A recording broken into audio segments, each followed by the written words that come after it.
Here. Mr. Lamb? Here. Ms. Lau? Here. Mr. Michael? Here. Mr. Shaughnessy? Here. Ms. Shear? Here. Mr. Spicer? Here. Mr. Lamb, if you turn it over on the bottom, there's a button on the bottom. You have to turn it, the power's not on the remote. Not the way to start the year. Yeah, there you go. You're on. Here comes Al.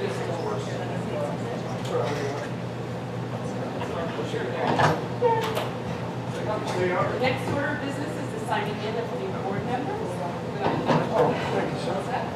I'm sorry. Oh. I'm used to this. Please stand. I pledge allegiance to the flag of the United States of America and to the republic for which it stands, one nation, under God, indivisible, with liberty and justice for all.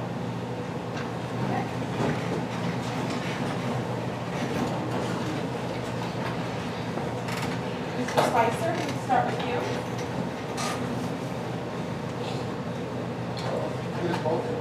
Oh my God, this really has been a lot. Just gotta keep the social media presence. Raise your hand, make it look official, okay? I do solemnly swear that I will support the Constitution of the United States of America. I'll sit down. This is true. Take all right. Say repeat after me. Oh, I repeat that. Okay, Yeah. got it, okay.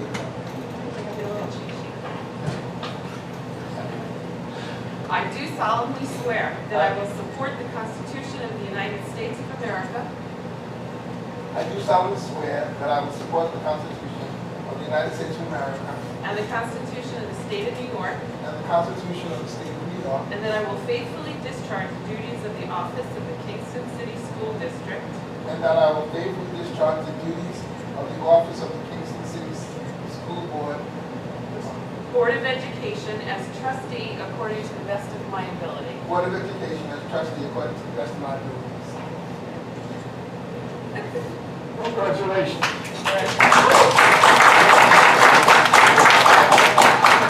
Signature right there.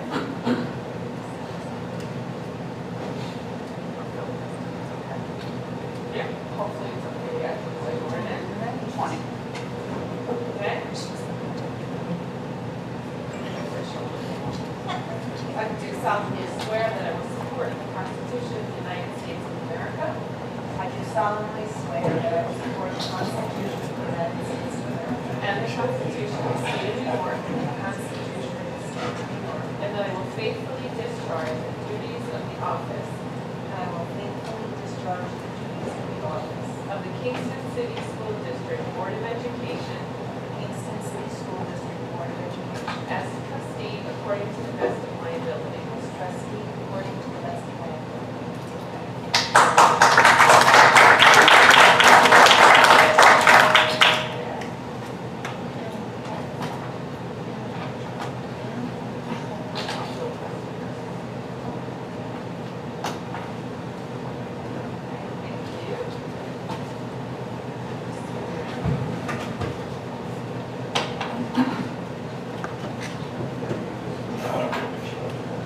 Okay, you ready?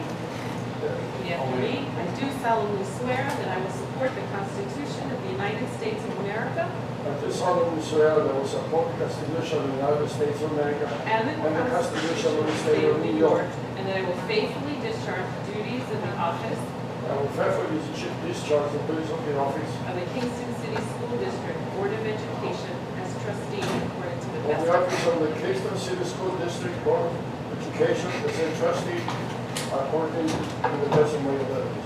So help me God.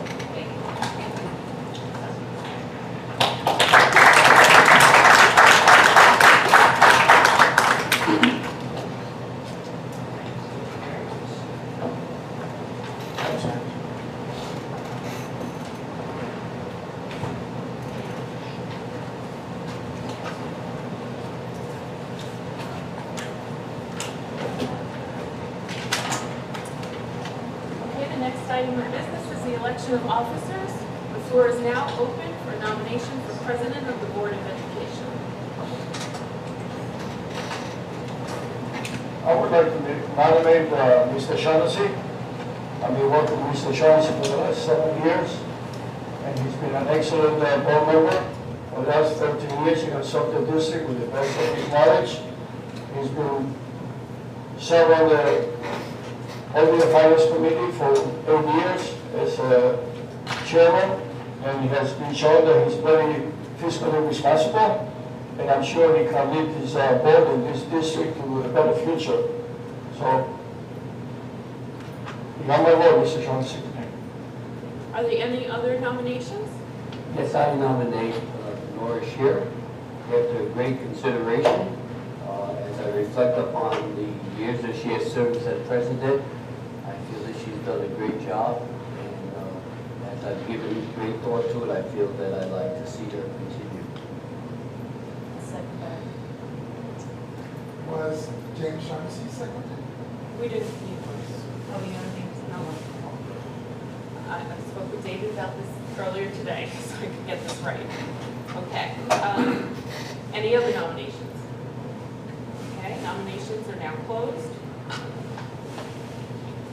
We'll take a poll on Mr. Shaughnessy. Wait, are we allowed to say? No.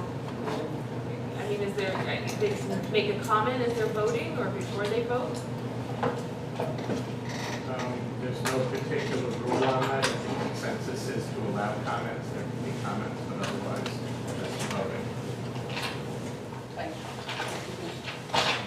I think in the past, we've just done a poll around.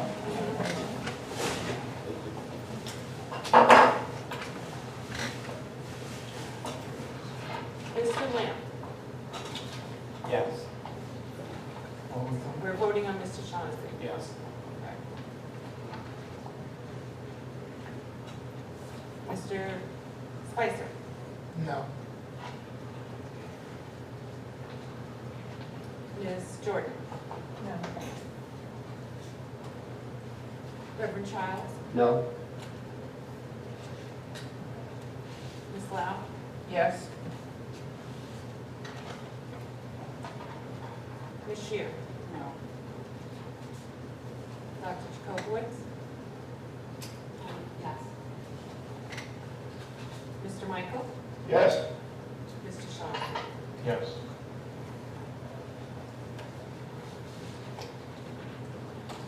Mr. Shaughnessy carries.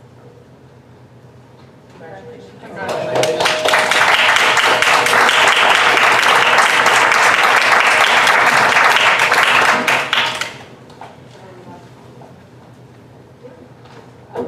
I just wanted to say that, on the one hand, I felt very lucky that we had two colleagues who were willing to serve and willing to give their time in that way, both with individual strengths and both with very strong individual strengths. And that made the decision all the harder for me. I really have appreciated your service, Mr. Shear, and really valued what you brought forward. And I'm looking forward to us continuing to all work well together. Anybody else? I'd like to thank all of the board. I know that it was a difficult decision. I appreciate confidence. I hope that I have confidence following you in the next year, and I'll certainly do the best of my ability to carry out the responsibilities of the office.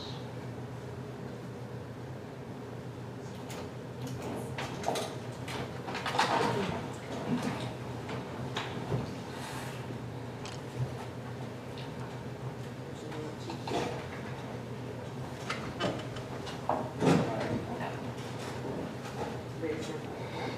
I do solemnly swear that I will support the Constitution of the United States of America and the Constitution of the State of New York, I do solemnly swear that I will support the Constitution of the United States of America and the Constitution of the State of New York, and that I will faithfully discharge the duties of the office of the President of the Kingston City School District and I will faithfully discharge the duties of the office of the Kingston City School District Board of Education as president according to the best of my ability. according to the best of my ability.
finish with the vice president.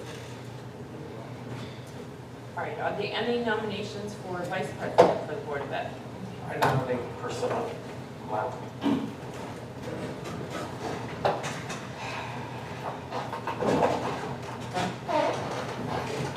Are there any other nominations?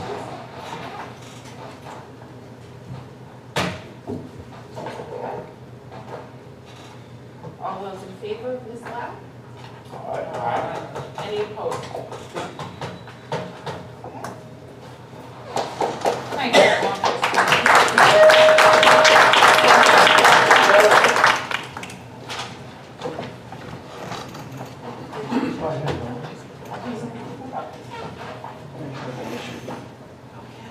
Where are you, Spicer? Where's one? Who's it? He wants to know where the camera is. Oh, hooray! I take 20 of him, does he take any of me? I'm just kidding. Okay. Repeat after me. I do solemnly swear that I will support the Constitution of the United States of America and the Constitution of the State of New York, I do solemnly swear that I will support the Constitution of the United States of America and the Constitution of the State of New York, and that I will faithfully discharge the duties of the office of the Vice President and that I will faithfully discharge the duties of the office of the Vice President, the office of the Kingston City School District Board of Education as Vice President according to the best of my ability. Okay. Thank you. Thank you. Thank you so much.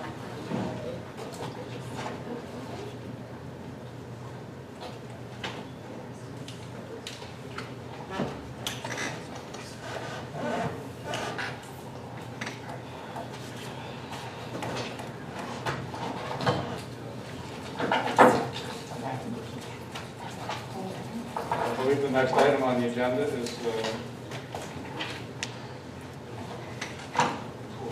executive session. Close executive session. Make the motion? Second.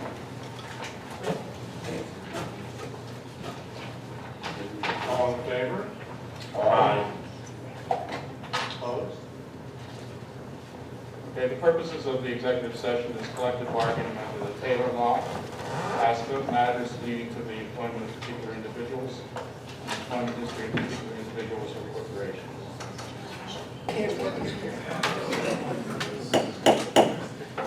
Call the meeting back to public order, or public session. Everyone go green, please.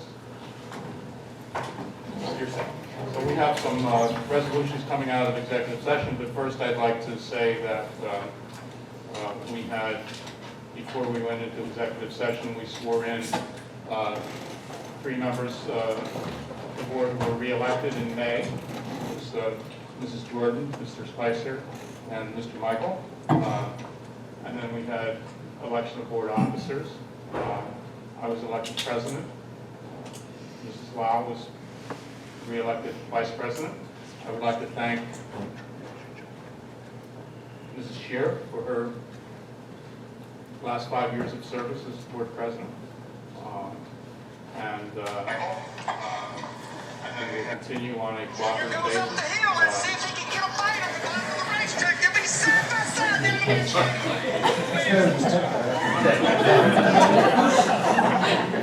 Continue the progress that we've made, I hope, in the next year. So we have 6 resolutions coming out of executive session. First resolution is the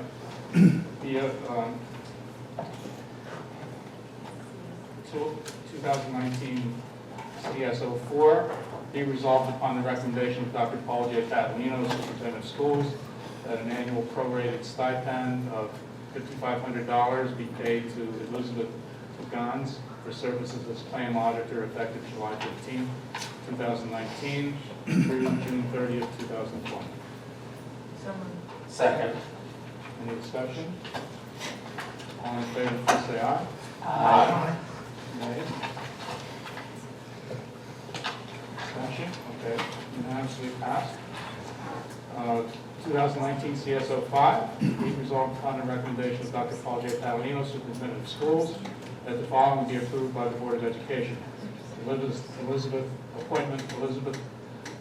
Begans, probationary receptionist, Sione, step 1, at an annual prorated salary of $30,077, effective August 12, 2019, with a probationary period ending December 2nd, 2019. Resolution, motion to approve. Second. Any discussion? All in favor? Aye. Opposed? Abstention?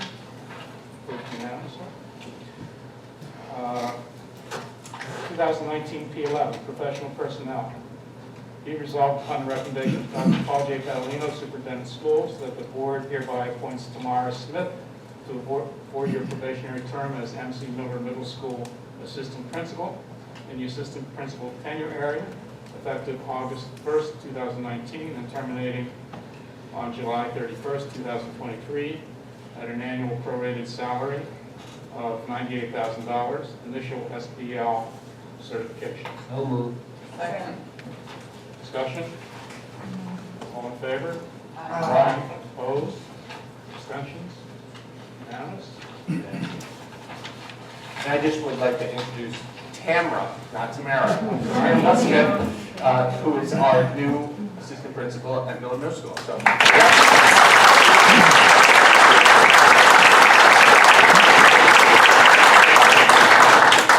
I apologize for the mispronunciation. I'll try to spell it different than it said, than it's spoken. 2019 P12, professional personnel. Be resolved upon the recommendation of Dr. Paul J. Catalino, Superintendent of Schools, that the following be approved by the Board of Education. Vincent DeCicco, probationary appointment as high school principal in the high school principal tenure area at an annual salary of $140,000, effective July 1st, 2019, with a probationary appointment ending June 30th, 2023. Subject to receipt of composite for overall annual professional performance review ratings pursuant to Education Law, Section 3012C and/or 3012D, of either effective or highly effective in at least 3 of the 4 preceding years. If the probationer receives an ineffective composite in the final year of the probationary period, he or she shall not be eligible for tenure at that time. Professional certification, school administrator, supervisor. So, Second. second. Second. Any discussion? Move the question, all in favor? Aye. Opposed? Abstentions? Approved unanimously. Is Mr. DeCicco here? Mr. DeCicco is here.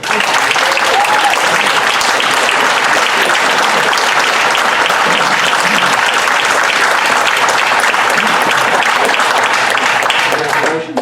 Thank you. You're welcome.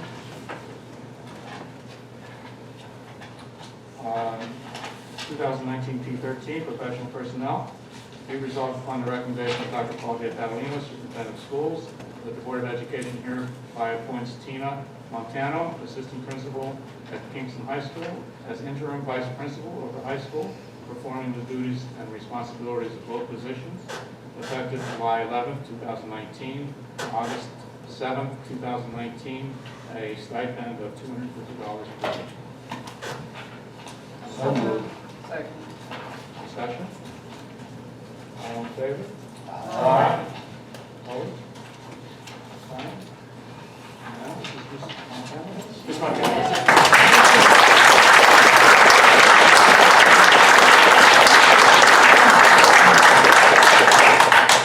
I just want to thank Ms. Montana for jumping in and taking this, because we have a vacancy we weren't ready for, and Ms. Montana has the experience in the district and the abilities to jump in there and help Mr. DeCicco out for the next few weeks while we get our house in order, right, Mr. DeCicco? Yes, sir. Okay, good. Thank you. Congratulations. Thank you. 2019 P14, professional personnel. Be resolved in the event that Vincent DeCicco, principal of Kingston High School, is not physically present in the high school on one or more days or portions thereof during the 2019-2020 school year.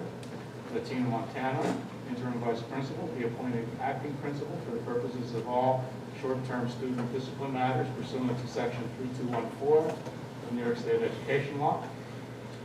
And be it resolved, in the event that Deborah Fitzgerald, principal of J. Watson Bailey Middle School, is not physically present in the middle school on one or more days or portions thereof during the 2019-2020 year, that Aaron Nelson, vice principal, be appointed acting principal for purposes of all short-term student discipline matters pursuant to section 3214 of the New York State Education Law.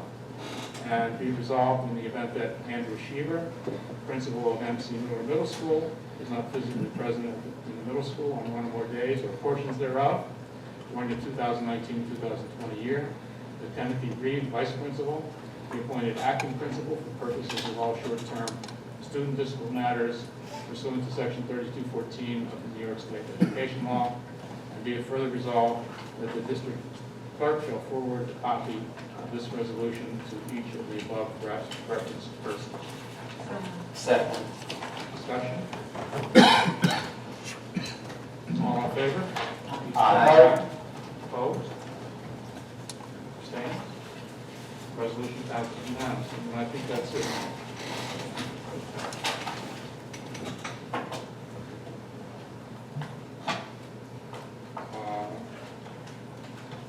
Public participation. Regulations. Has anyone signed up for public participation?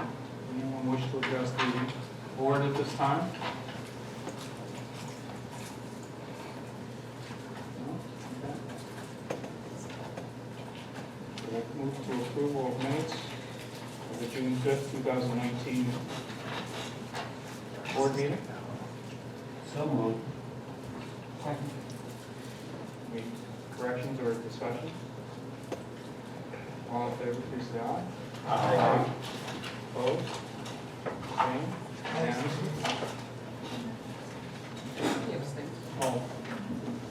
Oh, Mr. Spicer abstains, he wasn't on the board.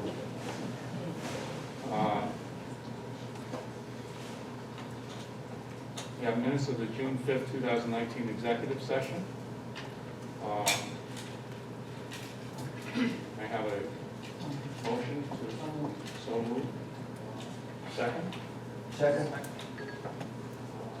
All in favor, please say aye. Aye. Opposed? Abstains? Mr. Spicer was not present.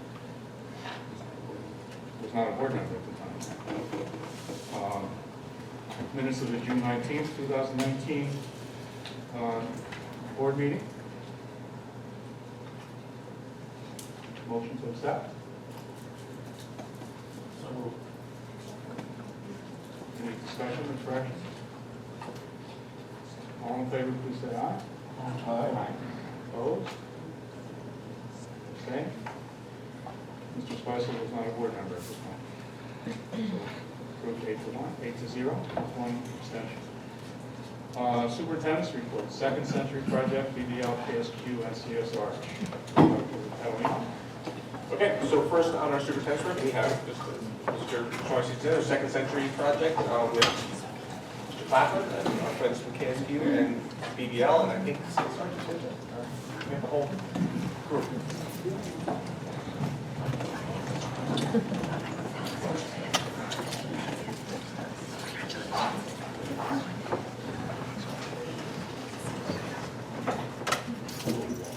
Good evening, everybody.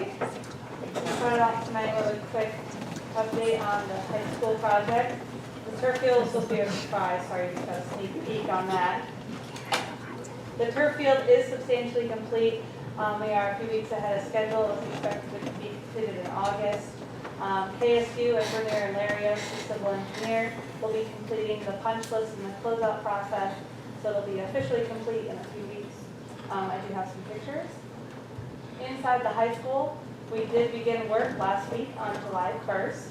We started with abatement on the ground floor, on the second floor ceilings, above the ceiling, and in the auditorium mezzanine area as well. Selective demo is ongoing throughout the building. We're taking out lockers, door frames, light fixtures, plumbing fixtures. Anything that's not affected by abatement that can come out as clean demo, we're removing right now.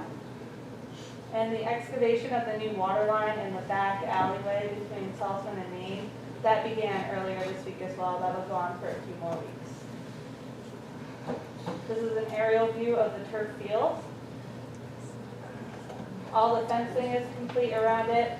All of the rubber infill has been placed along with the sand that goes under it as well. A view from the south end on the field house and an up close of the logo. All of it turned out fantastic. Moving inside of Maine, we started taking out fixtures and partitions as well. Taking down canopies on the exterior of the building. This is on the east side, on the field house side. On the west side over by Tobin Whiston, all of those canopies are down as well. Taking out doors and frames throughout the building, and then on the right-hand side, this is the excavation for the water line that I mentioned. Before I move on to Mahar, does anybody have any questions about the high school? I have one about, we're taking down what are they called? Canopies. They have lights in them. Is there a plan to replace that lighting? I don't think we're putting canopies back up. No, but will there be Oh. lighting? Wall packs. There'll be wall packs, yeah, on the side of the building, yeah. Anyone else? Moving on to Mahar, not a whole lot of updates on Mahar. For the base Mahar project, the renovations, contractors are working on the closeout process, getting in all of their documents to get their final payment. They have to finish just a few punch list items before any payment can be released. The roof replacement project was awarded on June 19th to Mid-State Industries. Right now, they're working on getting all their shop drawings and materials procured. They will be commencing this summer, and the roof will be starting shortly. I'm going to turn it over to Caitlin and Tom to give a quick update on the parking that we discussed last month. So as we discussed last month, we were talking about traffic patterns around our school. For the use of the building, it's a very complicated parking area. We had to take into consideration bus traffic, parent traffic, visitors, emergency vehicles, all of those types of things have to go into the thoughts for the parking lot. After last meeting, we had a meeting with Stacia and Jan from the pre-K, and we discussed how we were going to, if there was any modifications that could happen. And so if you look at the screen in yellow, buses are going to come up and come in. They're going to exit around and go out. There's four or five buses, and all the students from the buses will go in the front door. The church parking lot, we're in agreement with the church to use their parking for the entire week. Our staff will be parking there, but there's parking there for parent drop-off. Also, coming out of that meeting, Janet, there's 9 staff members, and those staff members will be stationed along the walkway over to the parking lot for the safety and protection of the children entering the school. Staff parking is in white and black around the edge. Purple is visitor parking, and ADA parking is close to the entry to both buildings. Yes, sir. Tom, I was confused, but the last arrow on the left, that's the final exit route of the bus? Correct. Right. So what happens is they pull out of the mainstream of traffic and they're stopped. Anybody coming in while the bus is sitting there is going to have to wait. As soon as that's anywhere that stop sign comes out, that stops. But because parent drop-off is out here, it may inconvenience a staff member or something for a minute or two while they're disembarking. The reason that this goes all the way around is because a bus can't make the radius here, even if they're either 23 or 24 feet long and they can't make it. There was an opportunity here, but that's where the dumpsters and things are going, so we're going to make them follow the normal traffic pattern. It looks like a narrow area, Mr. Cocker, too. Are they coming and going at the same time, or are we all lined up and making our route together? So in all our schools, I honestly can't answer that completely without Mrs. Falcon. So what happens in all our schools, the drop-off in the morning, buses come and go. They're unloading and going because they have another route. And I'm assuming that's the same here. At the end of the day, the buses line up. So the buses will all line up at 3 o'clock, 3:15, whatever, And, earlier. and so, this dimension here is 35 feet. The Oh, I width of a see. bus is I see. only maybe 12, so you can't get two passing. Right. You just can't get it to turn around Right. with any car parked there. You could use all that parking, but then you all wouldn't have a place to park. That was my exact I think concern. If I could just jump in for another second, so I also want to just point out that I think that when we understand the actual transportation that's going on, we're talking about 4 minibuses, probably carrying 20 to 25 students. The majority of our students are coming to our YWCA pre-care and staying for our aftercare.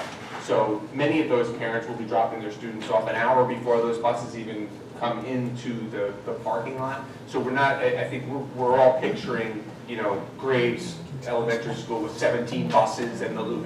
This is, we're talking about 4 minibuses, and the majority of the 70 students are participating in our wraparound care. So they won't be leaving and coming at our usual, 83 kind of thing. So I think the pattern is a challenge, but I think we're going to be working with our YW partners there to decide what our best way to get our students in and out of that program, because they'll be stationed in the old kindergarten rooms up on in the top there. So I think we envision drop-off when we think Bailey and Edson kind of thing. We're going to have it's really not going to be a huge, big, long buses pulling into 4 minibuses.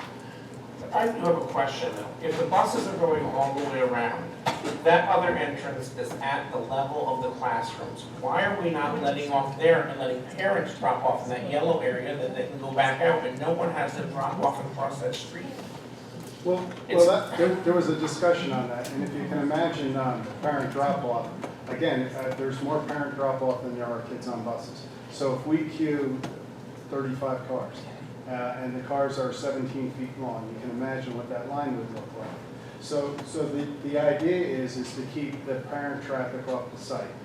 When it operated as Mahar Elementary School and there was a much greater population, this is exactly how the traffic pattern was. The buses came in, the only difference was this was a playground, not a parking area. The buses pulled around back and they pulled out, and the parent drop-off was at the church parking lot.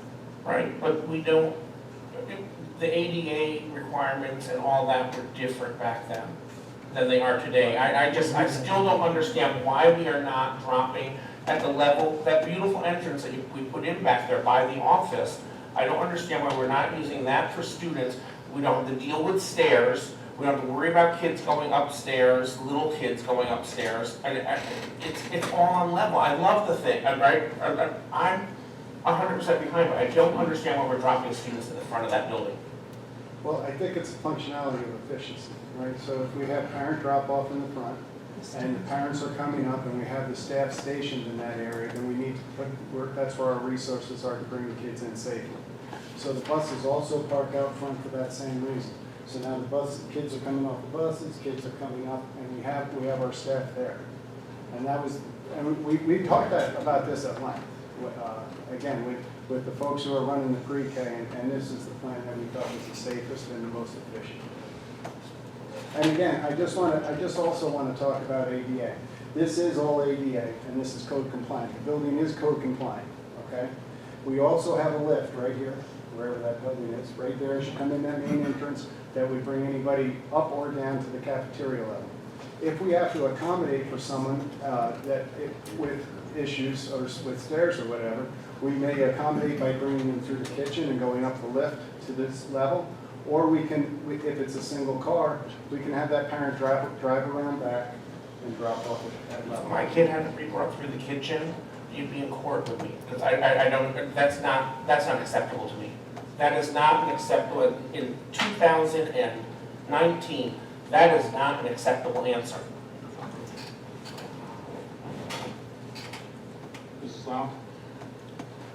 The parents parents who are going to drop off the students for the Y program earlier, where are they going to drop the students off? That's what we have to work with the YW to see what the best way for their resources are to handle, to get the students. So then you have several students being dropped off for that program. That means all the staff aren't going to be outside for the other kids. No, but it's also, they're not being dropped off in the parking lot. I don't see us dropping them off in the parking lot, and it's a different staff. I Okay. mean, it's before hours, so I think they could actually access this and drop at the front door here. Then they go right up, and like I said, they're in those classrooms there, so they could go right up into that main door and go into those two classrooms. Right there if we had to. And now, So- I know the last time when we spoke about this, because I think it's ridiculous that the buses are dropping off in the front, you said that they couldn't turn around back there. Well, obviously, they can turn around back No, there. I didn't say that. Somebody said they couldn't No, turn what around. we said is that the length of the sidewalk wasn't long enough for kids. For 20 kids? Four buses. 4 buses. We have to But provide but buses. Dr. Padalino just said we're gonna see 25 kids riding those buses, because the rest of them are already there for the YMCA. Right, but that's apples and oranges. We have seating, we have 4 buses that have seating for 16 or 17 kids on each bus, but we're not expecting the buses to be full. And if they are, even if they are, that's what we have to provide. We have to provide 4 buses because the demographics showed that some people were dropping, some people were bringing buses, and What does that have to do with dropping them in the back then? well, again, it comes down to resources, right? So we have our resources in the front with our staff, and so we have an eye vision of every kid that's coming into that school. If we divided that, then we would have less people here along the road, and you'd have to put people in the back.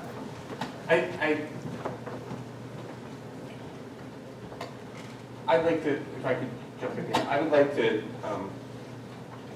have the opportunity for us to go over and do another site visit this week, so we can maybe take a look at some of the. And I don't even think the church parking lot is that big. No, the church parking lot's pretty big. But to turn around, all the parents coming and going? So but I think, I would like to take a site visit, and take a look, and just have a conversation about some possibilities. And was Judy there anyway? Judy was at this meeting, our transportation director, and there were some regulatory concerns that she had, and we addressed those. We had, would you like to say? I want to mention, I was also very, very concerned about the front of the school drop-offs, and part of the problem is with the buses going around the back also, that's only single lane traffic, and it doesn't really identify that there in the route. So if our buses pull in the back, it completely blocks off that entire parking area as well, because if you see where the loop ends, that's single traffic. So you can only go one way and move around, which if we had parent drop-off back there, the problem was we'd have cars completely lined up and. No, I was thinking of parent drop-off in the front.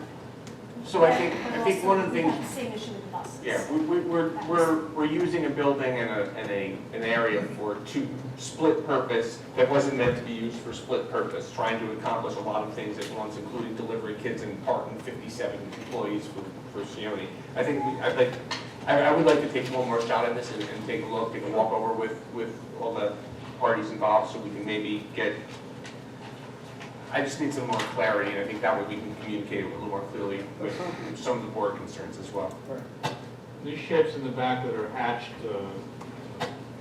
lines, are they going to be painted or what? They're painted. Everything Everything is painted, it's all flush grade, slope to drain, but it's all painted. And it's being paved right now. Right now, they're prepping to pay. I'd just like to say that after working in many buildings, I do have the confidence that if there was a problem with the plan that they've come up with, I really think that the people who are running the preschool would immediately be alerted to that and would change whatever it is. I just don't think that we have to worry that they're going to put kids at risk. I know what it means for the people who are working in the building to keep the kids safe. And if they think that this is the best thing to start with, I would just hope that they would evaluate it as it happens. I mean, I've been in lots of first days and things come up. And, that's what the staff is there to accomplish, to make sure that, oh, if that didn't work, we'll do something better. But I kind of feel a little uncomfortable telling them how to run it, because I have confidence that they're going to do what's safe and best for the kids and for the parents. So that's just my. I appreciate that, and this was a very thoughtful process, and the site engineer is a person who's well vetted and has a lot of experience. We sat down with an expert in transportation, Judy Falcon, who's been our transportation director, who's very dedicated to this district for the safety of the students. Every time there's any kind of problem, she's out there measuring and making sure everything is right. We met with the educational piece of this, and it was a thoughtful process. Is there a better way to do it? It's possible. Right, and they'll come up with that. But Okay. I also taught at Moore for many years, or not many, several years. And my room was right near the entrance they're going to be using. And it is a challenge for little kids to walk up steps, but I see them do it all around town and in their homes, and I'm not concerned about that. I would just hope that it's going to be evaluated, and if there's a better way to do it. And we also are offering transportation and encourage our parents to utilize it, because my experience has been very often the kids are safer on the bus than they are with parents trying to drop them off and pick them up all the time. But it's going to be, we're going to have to be flexible, because we have this before care, after care. It's going to bring up issues that we're not used to. And I have confidence that they'll be addressed. My guess is no matter what we decide on September 5th of this year, next year, September 5th, we'll be having a different, we'll probably have a different setup. I mean, I have one we question learn. that you brought up though. You said that we have these engineers. Are they the same ones that designed Miller? Because that's a mess. That pickup and drop off of the parents that was there, that is a dangerous mess. All right, and we used to wait 25 minutes after dismissal to pick up our daughter where we had to pick her up, because it was the only safe way to pick a child up out of that building. Totally different group. All right.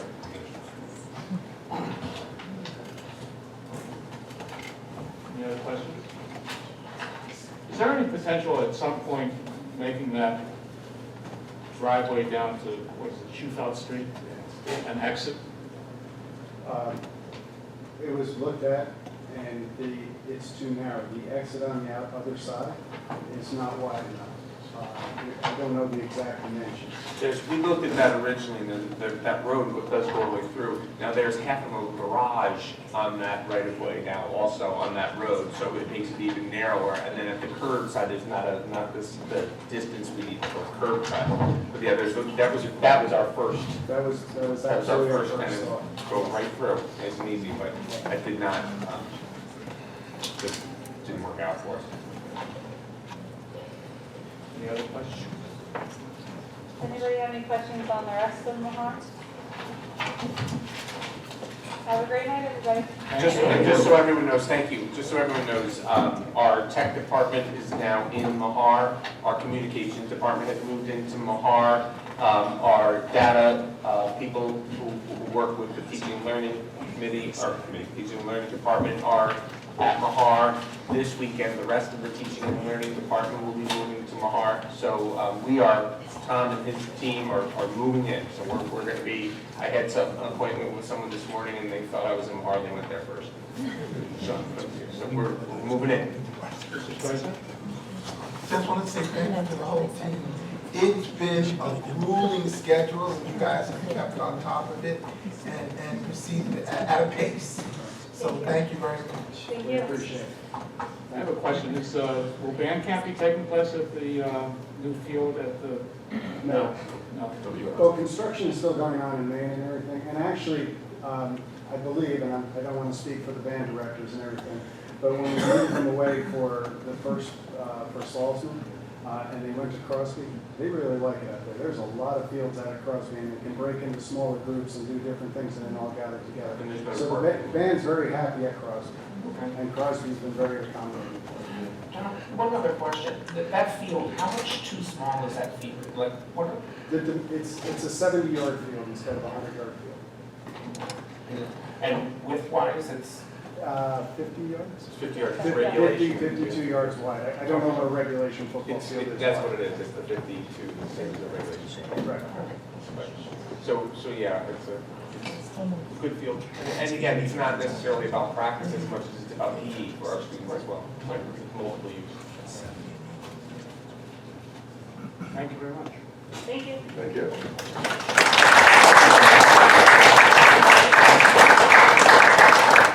Dr. Paolino is going to present a graduation report. I believe. Yes, thank you. This really is not, where's Jared? He's on the phone. I know.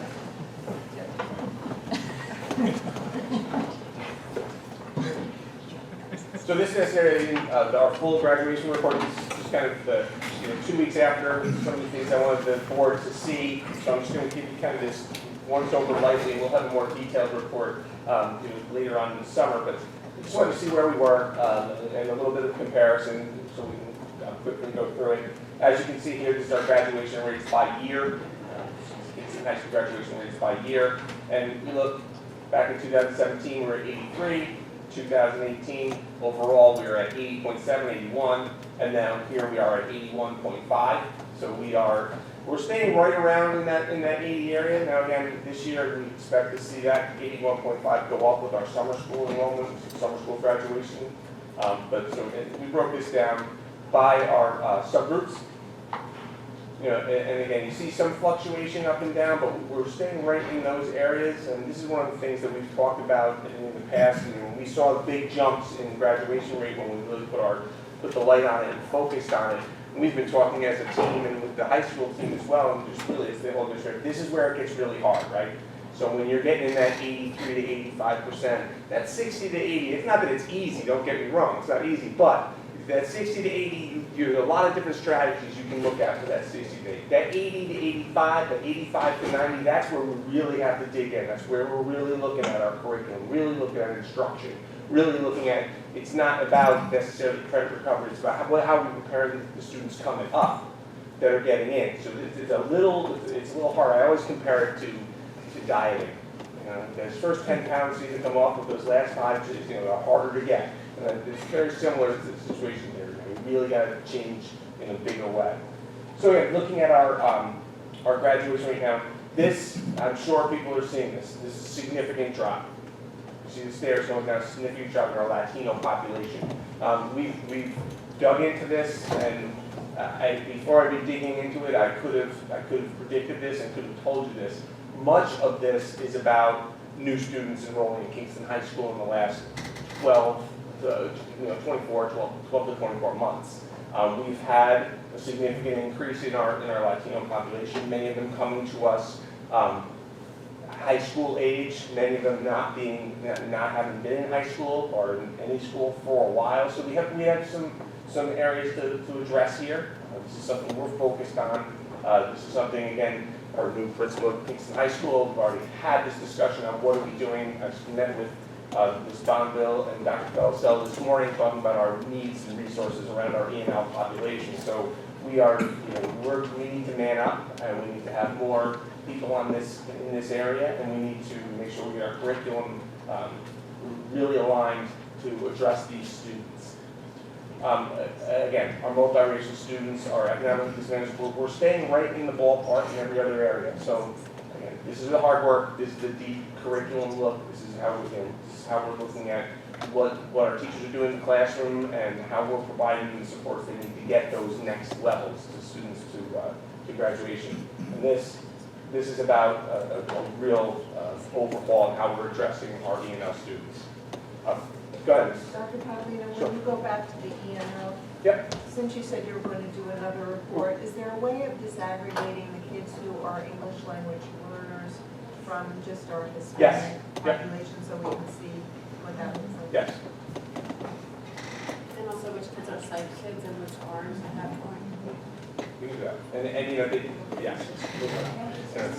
I can hear Stacia right now because there's a lot to that, but yes, we can do it for sure. Just a little more, just the same data, just broken down a little more with our end values over the top there.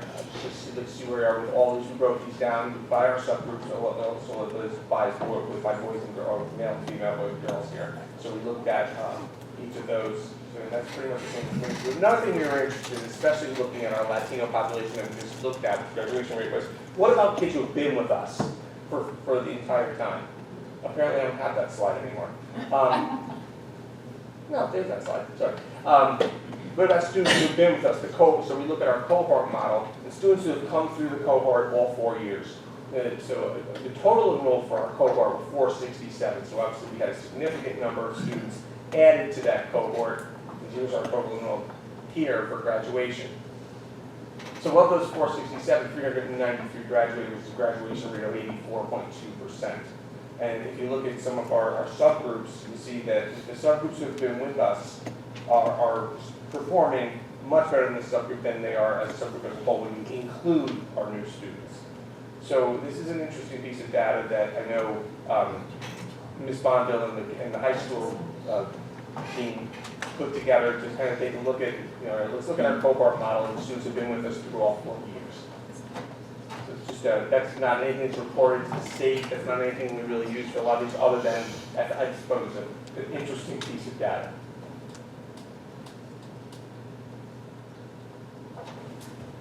So that's kind of your Reader's Digest version of our graduation rate. Like I said, we'll have a deeper report for you later in the summer. But any other questions?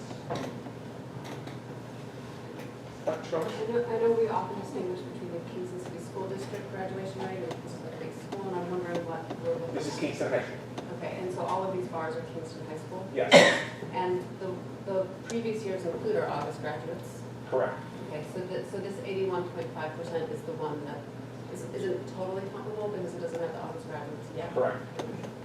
And how many of our August students are in the Hispanic Latino subgroup? Do you know? I don't know that.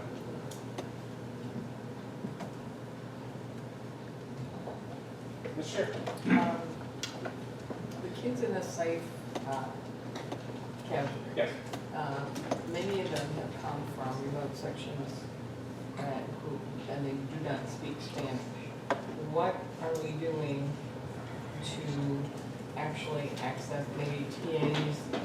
I know there's no teacher certification for. Actually, Yeah.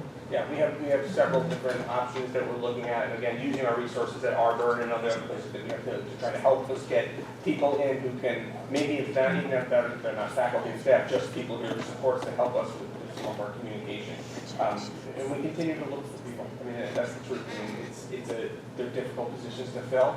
We're posting a position tomorrow, and hopefully we'll have someone given the AL teacher in for September with this posting. So yeah, these are difficult positions to fill. So we keep our outreach going, looking for. I met with Dr.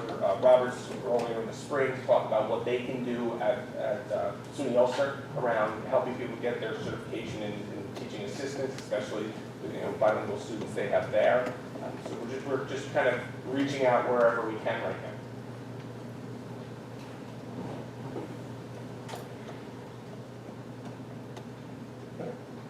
Thank you very much. Thank you. Thank you.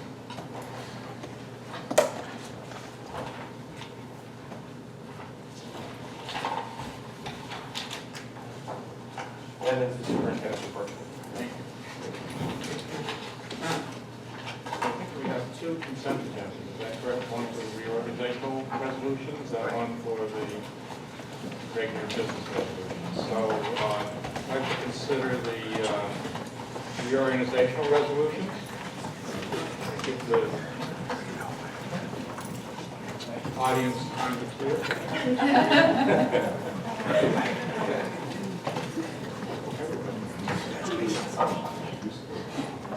Oh, we have no coffee or cake.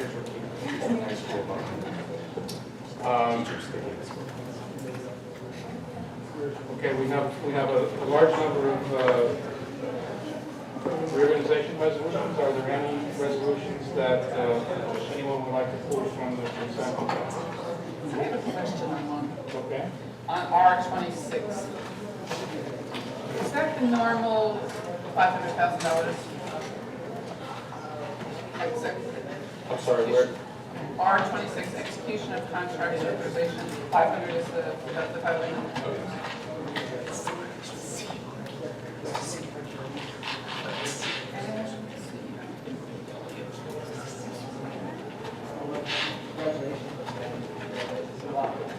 That's the only thing, thanks. Okay, any other questions or resolutions to move forward?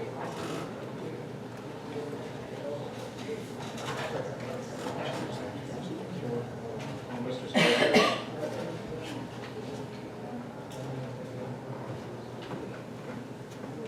There is, okay, we can vote on the consent agenda for the reorganization resolutions. All in favor, please say aye. Aye. Wait, need a motion. So moved. Second. Move to second, all in favor? Aye. Opposed? Unanimously adopted. We have a consent agenda for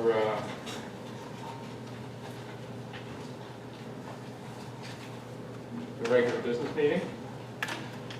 Are there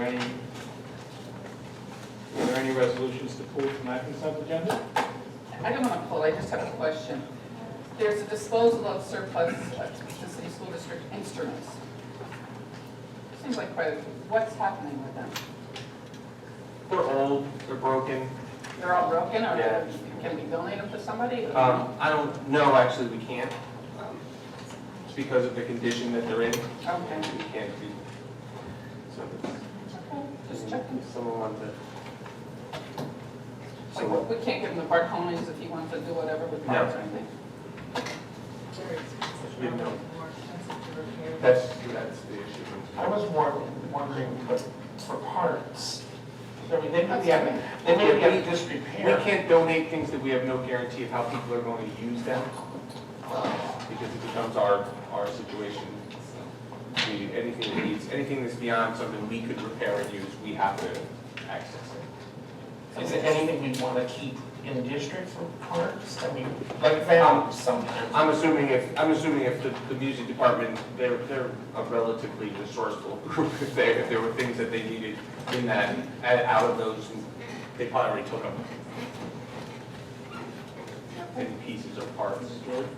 I would like to pull, PO 2, 3, 4, 5, 6, 7, and 8. I'm sorry, what's that? EO? 2, 3, 4, 5, 6, 7, and 8. 2, 3, 4, 5, 6, 7. Instructional coaches? Yes.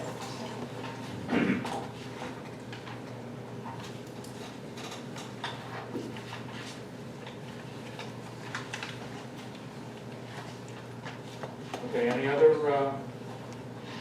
resolutions to pull? So I can have a motion to accept the consent agenda, less PO 2, 3, 4, 5, 6, 7, and 8. All in favor? Aye. Opposed? Abstain? Okay, unanimously accepted. Shall we consider PO 2, 3, 4, 5, 6, 7, and 8 as a group, or do you want to do them individually? Well, I have a few questions that I just would, I'd like to have a discussion about it. I had one. Okay, so do So you want to move them I'll move individually? it. Sure. I'll move them as a group. Okay. Second? Second. Okay. Discussion. So it's hard, I know it's a group, but I was wondering how many years each of the appointees have already served as coaches. That was one question. Nicole Zalaki is first. She's new to coaching. She was an E1 teacher at George Washington School. She applied this year to be an instructional coach. So she is a new appointment. Stevie Craft is also brand new. Stevie Craft is also brand new this year. He's brand new to Is it true that he does not have tenure? He's a brand new hire? Brand new hire, Stevie Kraft, yes. Because it says on his that he's working towards tenure. So he's He's a not. probation. He's a probationary, he does not have tenure. He's not No, 10. he's new to our district. He's been the instructional technology coach for BOCES with us through model schools for the past I see. 5 or 6 Okay. years. So he's Okay. not a new teacher. Oh, well, No, see, that's what And, confused me. no, no, Okay. and actually you've met Stevie. He's been here and given a presentation to the board with Okay, I just didn't know that. yeah, the drones and yes. Okay, and then what about, Dawn Rivette is she'll begin her third year as an instructional coach in September of 2019. Jonathan Cambray, I believe it's his 6th year. I could be off by a year. I'm not 100% certain. Donna Roma, this is her 2nd year, going into her 2nd year of coaching. Chris Shuon is also going into his 3rd year of coaching. And Michael Searcy has also been, I believe, 6 years. And again, I could be off by a year. if I may? Yes. I have a real concern, I've raised this in other meetings as well, that somebody is a coach for more than 3 years. My preference would be that it would be a 2-year term, and then back in the classroom, because I just have so many concerns about the fact that we're taking on, who should be our best teachers and not having them with children for this amount of time. And, I know I sound like a pain in the neck because I'm an old record singing the same song, but I really can't support. It's like a whole new tenure track, it's not the same job, and I'm sure they might be very effective, but I just think it's an issue of inequity of responsibilities, which really bothers me. Not that they're not working hard, but there is an inequity. And I just feel that I can't support people being coaches for a lifetime. So I know I moved it as a group, but I can't support people for more than a 3rd year. Okay, well, we can consider these individually. And just I want to interject because I think that this has been a conversation we've been having for a while now, and it's on our agenda for our teaching and learning department tomorrow. And one of the things that I've done is reached out to KTF leadership to sit down because they have some ideas and we have some ideas of how we can strengthen and change this program and make it we feel it's already is effective, but make it more effective and maybe address some of those concerns. So we're putting together a small committee of administrators and teachers to sit down and talk about the instructional coach model and how maybe it can evolve for us in the district moving forward. One of our issues is always when we talk about the 2 years, all the research around coaching says you need a 3 to 5 year span of coaching to create relationships and the understanding of the curriculum, and it's not about whether you agree or not, it's about what the research tells us and how we work with it. But we're going to work with Kingston Teachers Federation to see how we can make things, maybe make some improvements and changes around this program. Someone that's a good coach I disagree, because if they're really helping these students having had coaches as a teacher, I really think they're invaluable in the fact that they don't have to stay in the same building. If they've done their thing in one elementary school, they can move to another one and be effective. And I found our coaches rotated every 3 years. We had a different person every 3 years. And it really was eye-opening because they had different ways to get teachers by modeling and stuff, they had different ways to pull what was best out of teachers.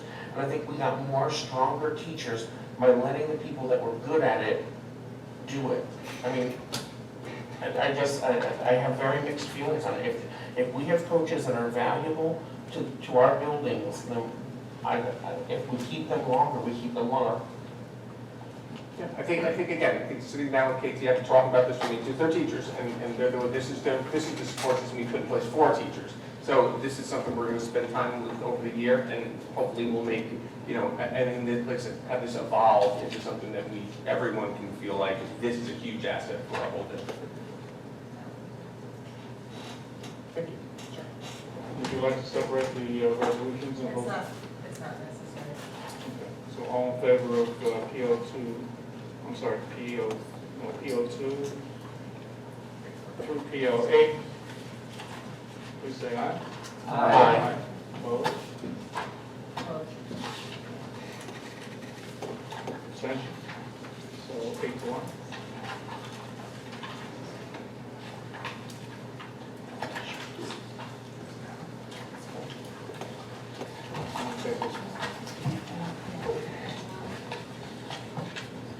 So we have donations. Mr. Ryan? Or Mr. Spicer? I'm not sure. The Kingston City School District Board of Education is pleased to gratefully accept a generous donation from E.C. Meyer PTA in the amount of $1,150.76. Okay, thank you. Board of Education report, Facilities Committee? Yeah, Facilities Committee met this afternoon, we heard some of it already from Ms. Lipinski.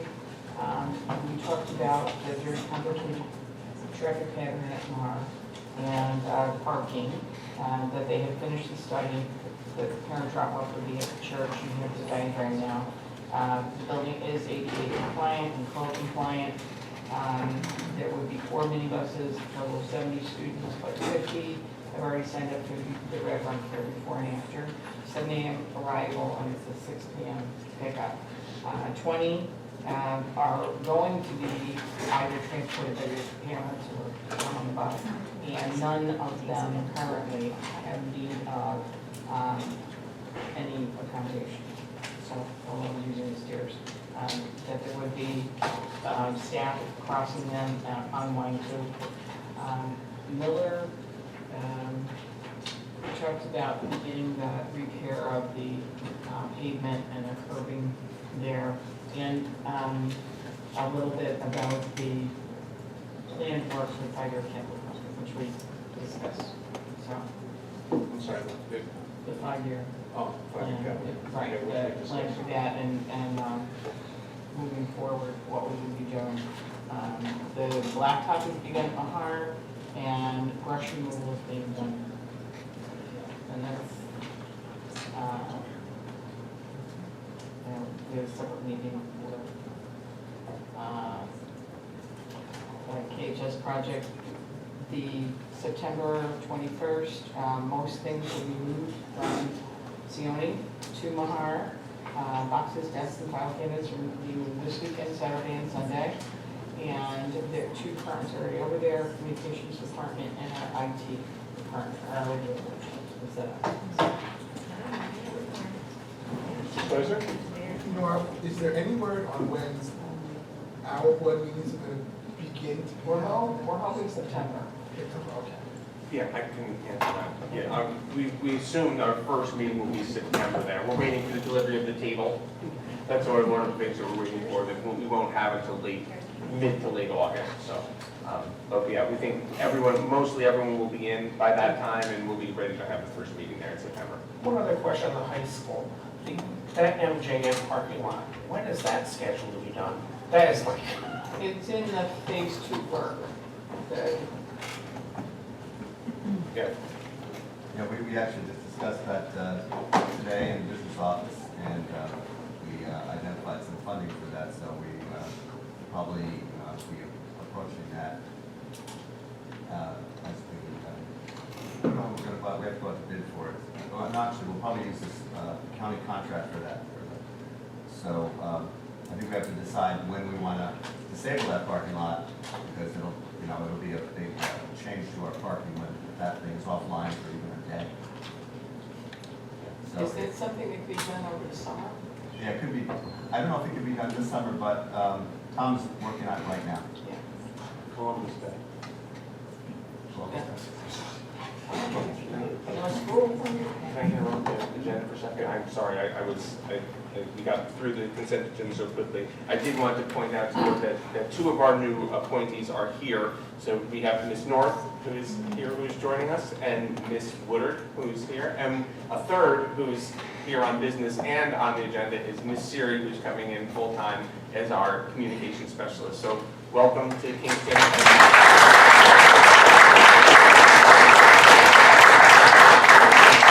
I appreciate your stamina sitting through the meeting. And we will not be in your evaluations if you decide to leave now. That's okay. Thank you, congratulations.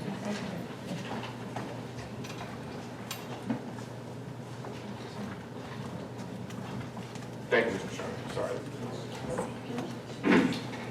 Looked up and saw I'm still sitting there. Any old business? Well, I would like to have some discussion about the Pitt Stadium. We've been stalling, making a decision about what we should do. As a matter of fact, yesterday, Dr. Valerie and I, we met with the mayor, and he expressed his concern why we take so long to make a decision and which way we're going to go. So the other thing I would like to say is that I served on the Pitt Stadium Commission for 7 years. And from the day one I was on the committee, we had this master plan to make the improvements for the stadium, and the last 7 years we've done nothing. And the reason why, because the funding was never there. And as a matter of fact, today, the commission is sitting only on about $250,000 in the general fund. And you know that's not enough to do anything. So I had a reservation at first, sitting the great asset we had always talked about, the stadium. But I always felt, the value of this asset is the fact that our students, they're using the stadium. Where they've been using this for the last 40 years. We always have the first option to use the stadium. So that's what it matters to us, the usage. Not who owns the deed of the stadium. The stadium belongs to the whole community, that's how I always felt. It's not who actually has a name on the piece of paper. So entering into an agreement with the city today, and I'm not sure if you all have seen the latest contract, I'm very confident that it's a very solid, in our favor, no matter what happens. If any other party breaks the contract, we will be reverting back to us at any given time. And the contract stipulates that it will be a 5-year contract, where at the end of the 4th year, if we decide to walk away, we can walk away by just giving the notice, 12-month notice that we're going to walk away. And I believe that's something the city accepted, which I'm surprised they accepted to do so. You know what I mean? The mayor said, I don't care. As long as I make the improvements tomorrow, if 5 years from now you want to go back to square one, it's fine with me. So he's determined to go along with this. As I said, the stadium belongs to the taxpayers. We cannot afford to put another referendum that we need as a district to make any improvements. I don't think that the taxpayers are going to go along with that. So what I'm saying, I'm in favor of making the transfer. So I hope the rest of you agree with me. The city will be willing to spend $2.8 million for the stadium. And also, right now at this moment, they're applying for another grant for about $4 million to also to be put into the stadium. That was the promise of the mayor. So, I mean, it's a win-win situation where we stand today. So, this is what I wanted to express my thoughts about this. Any comments, any discussion? What is the actual procedure for going forward? Or review? And the actual procedure would be to, first of all, as we discussed earlier, get the most recent proposal in the hands of all the board members, put it on the board resolution, or on the board agenda for, a vote and resolution to approve that, that proposal, or, if there's a modification of that between now and when we do that, and then our attorneys work out the rest. And James, is that what you're looking for, that, to go forward with that process? Well, I mean, we've been sitting on this thing for the last, couple of years now, like, you know what I mean? Well, it hasn't been a couple of years. No? No, it's been a year and a half. It's been a little bit Okay, over a year. I mean, It was a year ago. It's been a while. A year ago, man. it's been a while, you know what I mean? Then I don't see any purpose for, you know what I mean? Mrs. Jordan? Well, I think that you're right in that we've discussed it, but I think that we should be well prepared and everybody should have an opportunity to really look very carefully at the new proposed, or the latest proposed contract. And I think it would be a good idea to bring it to the agenda for the next meeting for a vote.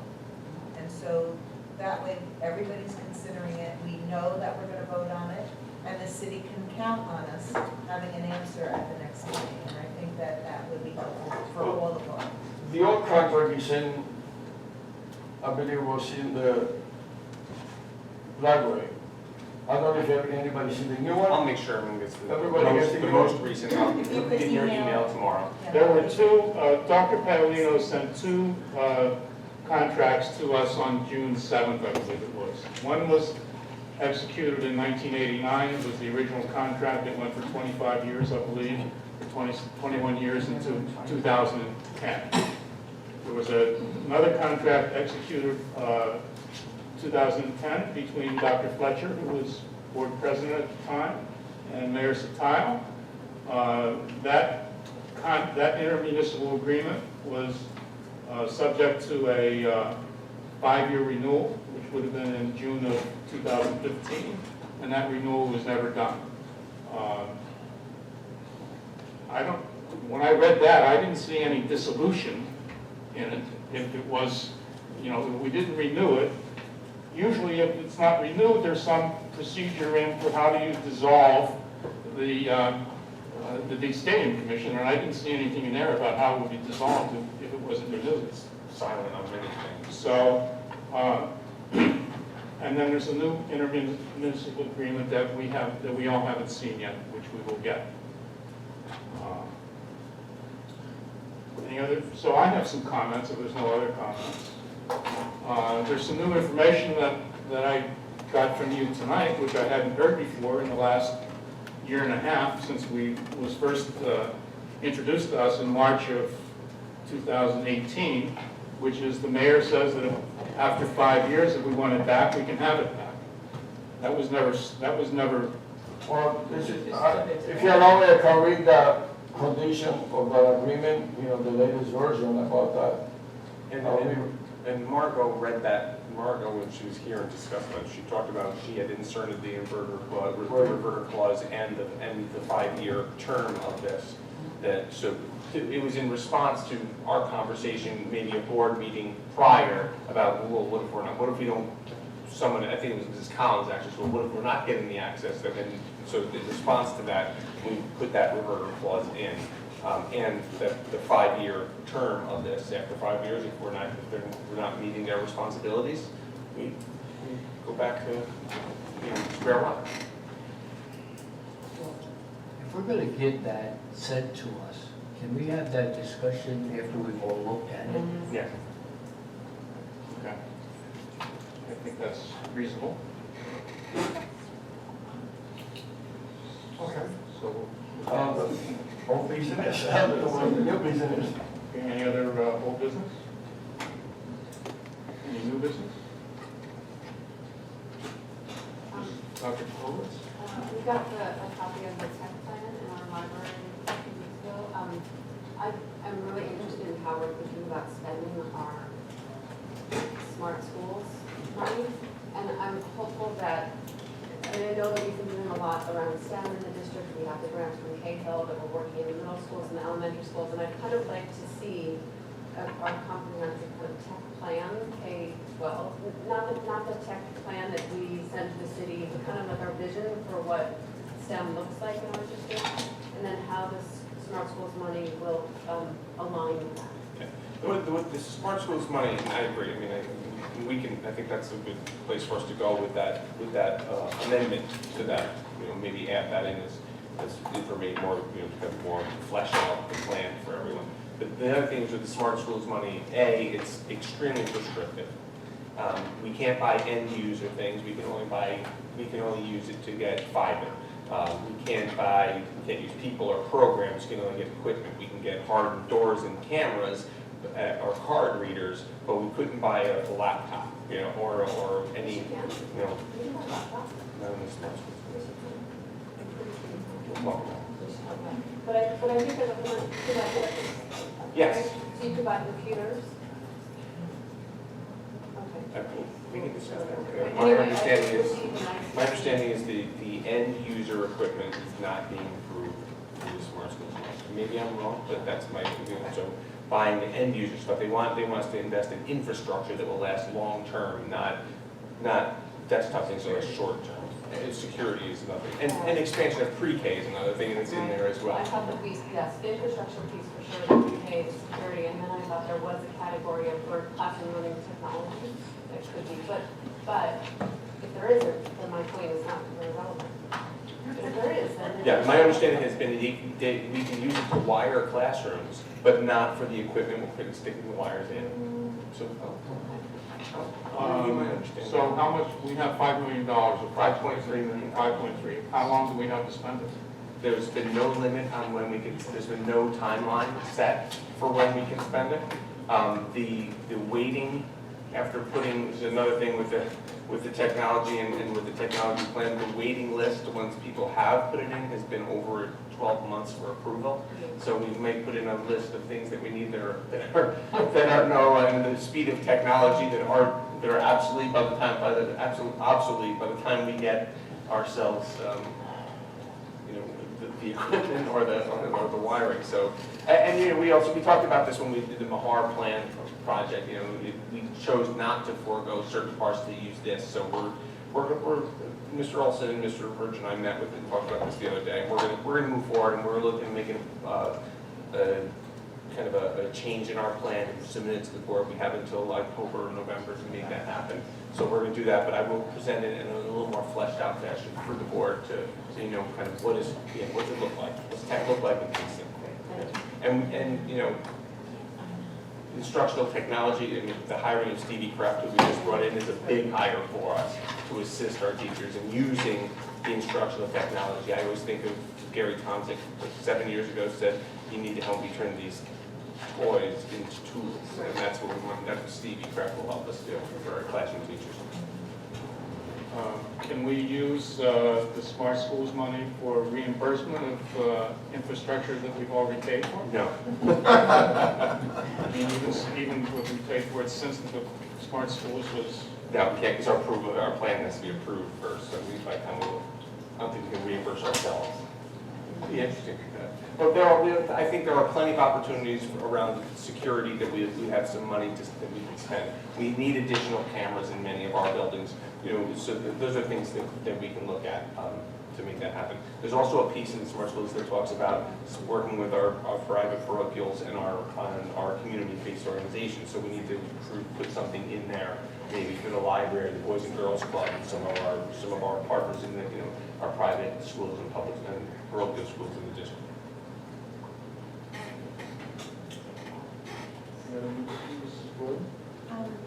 I just had a thought at the graduation, which was wonderful, by the way, and I just think it's always a wonderful day. But I really appreciated the comments made by Lacey Delgado. And while she was talking about a sense of belonging, I just couldn't get that out of my mind, that we have so many kids who don't feel like they belong. And of course, we always celebrate the kids who have found a niche and who come here and have just experienced such a wonderful education, but we still have kids that we're missing, obviously, when we look at our graduation rates. So I just was wondering if we can reconsider our vision, and I don't know when we would do that, if that would be like a board retreat, or is that something the DTSD does, or whatever, but I love excellence in everything, but I also love a sense of belonging. And I just wondered if we can reconsider where we can fit that in so that we focus on all of us trying to build that in this community of Easton City Schools. So that, I don't know what it's worth, I just wanted to throw it out there, but anyway, it really struck me that day. So kind of to piggyback on that a little bit, something that struck me, and graduation is beautiful, and it always makes me cry, actually. But one thing, and kind of along lines, actually, was kind of this tradition that we have of graduating the kids who receive honors first. And each year that kind of nags at me, because I feel like it signifies this kind of place in the line that we're kind of valuing something over something else. And I would love to see us go back to a place where everyone would graduate alphabetically, and everyone's celebrated for what they've achieved as they've achieved it, and everyone has worked hard for it. And so I'd like to see us think about that. I don't know where we could discuss that, but who makes the decisions on the graduation programs? Generally, the high school president has been that's a board discussion. Are we gonna? I mean, maybe that's a T&L conversation, or we can invite Mr. DeSico to that meeting at some point. Any other new business? Oh, well, I would like to say about Mrs. Delgado. So, at the high school, I think in May, Little White Lie was shown at the high school auditorium. And I attended that, and I was just really blown away by it. That, you know, the story that she told in that film about growing up and really not knowing, for a long time believing one thing, and then discovering as a young college graduate, really, that there was another story, and then how she reconciled with her parents, or didn't reconcile with her parents. I just thought it was really a very brave endeavor for her to produce that film, and I think that showed in her graduation address to the students, and I thought that was really important. Well, when she made that comment about that, and then said, "You belong wherever you are," I just thought that was so striking. And that was the comment that I just took with me that day. And it's been stewing in me, and I just think it would be wonderful for our kids to all feel like they belong wherever they are. So, on that note, we have to continue to pursue active opportunities for all of our kids. And I think that includes the book studies that we've started already, because the high school is doing it. I think it's important. I think there's much to be learned from that. And I think many of us have read something that's really valuable, particularly enlightening for us, we should recommend it to one another and continue that conversation. I mean, part of that, maybe even with the high school group from time to time, because we need to make a difference. And I think that's an important part of our social emotional learning initiative, is that we want to have every student feel as if they belong where they are each year. I agree. So that's an effort that we will all continue, I'm sure, enthusiastically and with a lot of thought. So, any other new business beyond that? So I guess there's some reorganization business. I would like to ask Mr. Karma if he would send out to each board member a copy of the committee assignments from last year. And you each would look at those and send back any changes that you would like to see in your committee assignment. And there were 2 new members of the board. I don't know if you were assigned to any committees. Okay, so you might be on there In my previous. in your interim term. in my previous board iteration. Yeah, and Mr. Lamb, you can review the committees And Mr. Schiff, they would hope that if people wanted to stay, because we've always given encouragement before, if they wanted to stay in the committees, they would be allowed to stay on at least one or two committees that they would like to stay on. Right. I don't see a wholesale change in committee assignments.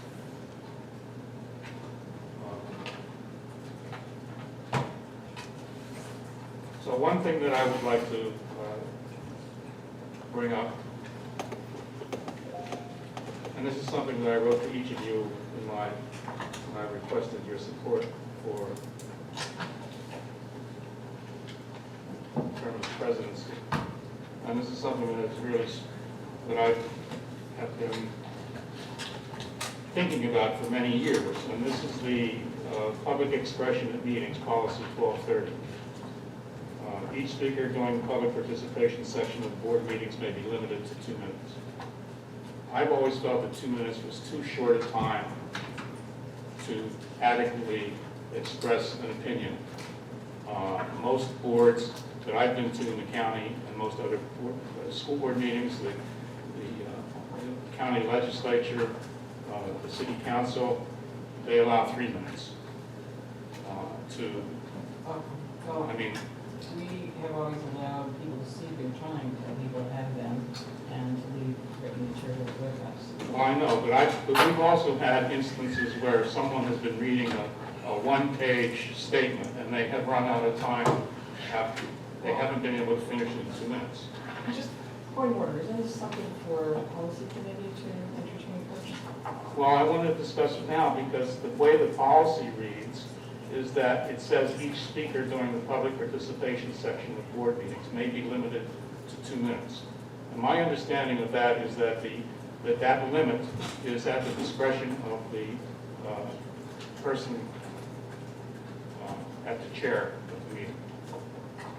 It also said we can limit it to 30 minutes, prior to, because we still have a consent agenda. Right, I know. Well, I don't disagree with that, but I don't think we've ever had. I think the last time we had a 30-minute public participation meeting was many years ago at Miller, when we had a situation that drew a lot of attention. But we've only had, last year I think we had fewer than 20 people making public comment during the entire year. So 2 minutes was 40 minutes. Well, I went through the minutes and that's what I found that was recorded in the minutes. Anyway, but I don't think it requires an adjustment or a change in the policy. I think the person chairing the meeting has the right to limit it. May limit it to 2 minutes, but does not have to limit it to 2 minutes. And if you may limit it to 2 minutes, you may also limit it to 3 minutes. And if you want to, take it to policy, or if you want to ask for an opinion from attorneys, I would be glad to do that.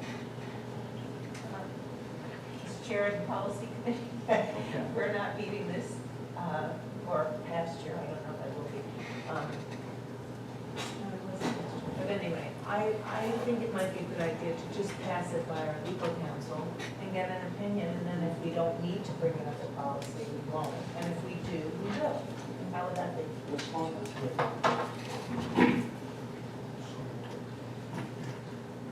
But usually there's a difference between saying you may do something and you shall do something. And that's what we have to do.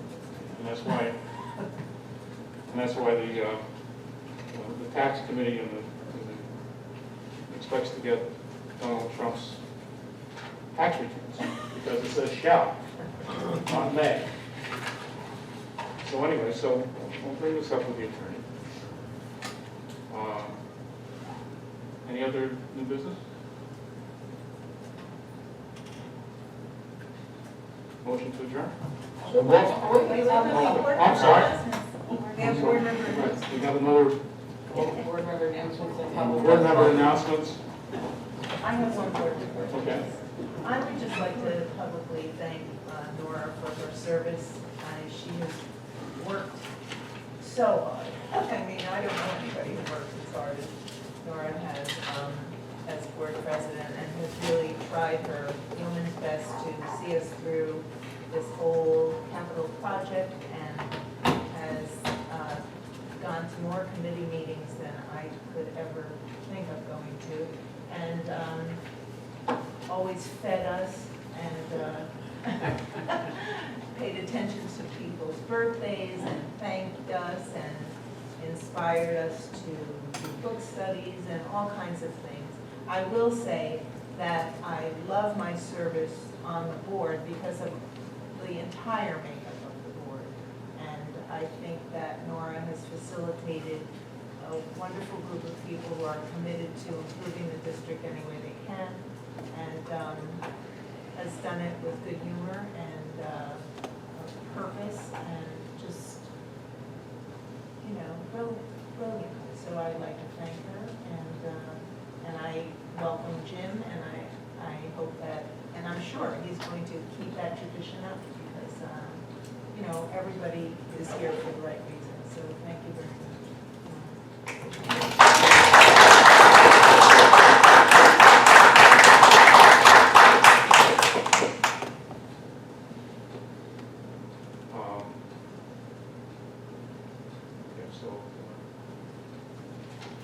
I agree with those sentiments. I'm sure we all do.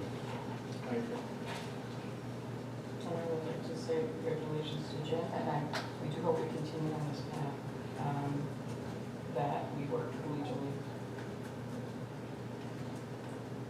and courteously. Well, I think we get more done that way, right? I agree. Board member announcements? Or other announcements? Public participation? I'll keep mine Ian under Wicker, 2 minutes. You may have 2 minutes. I'm newly back, and Janet and I are trying to come more frequently. Your 2 initiatives of the Capital Improvement Project and also Mahar of early childhood intervention, magnificent. I find it magnificent. And I think that will ultimately make a sense of belonging to the students. It takes a village. We're all going to have to get involved, the community as well. So thank you for what Dr. Padalino taking it through, and Nora doing all the efforts. It's amazing. It's amazing what it's done. And you can see a sense of vibrancy in that high school. Beautiful. Thank you, Mr. Ward. Thank you. And welcome back. I hope to see you regularly, Yes. both you and Janet. Just wanted to. We give you 3 minutes. I'm gonna take 10. No, I just wanted to echo what Suzanne said about Nora. I think she did an outstanding job and probably participated on more committees than all of us combined over the years that you were very, very good. And I, as a former board member, appreciate having served with you and having now watched you from mindful spot by all means. I think you said, it's sometimes hard to hear, and I think you said you're gonna send the policy to the policy committee meeting. I know you're not supposed to answer, but if someone could just nod or like this. Is that what's happening? No, we're going to find out from the legal opinion if we need to bring it to the committee or not. I'm going to offer a non-legal opinion. I think it should go to the committee, and I think that my memories of discussions over the years was that it was limiting it to 2 minutes seemed fair, and as was pointed out, people, if they feel they need longer, they were willing to cede their time. Because sometimes, and we've all seen this happen, is when there is a really strong issue and you get more public participation, you get people pretty much repeating a lot of the same concerns. And not that you don't want to give everyone an opportunity to talk, but having that limit might help them express their own personal feeling, but, you know, just support each other's feelings. If there's a group that feels very strongly, I don't think I said that very articulately, but I hope you will. So I hope it goes to the policy committee. I personally don't know why there would have to be a legal opinion on whether it would be 2 minutes or 3 minutes. But anyway, thanks. Thank you, Laura. Thank you. Any other public comment? Now, I guess it's appropriate to ask for a motion to adjourn. Second. Favor? Aye.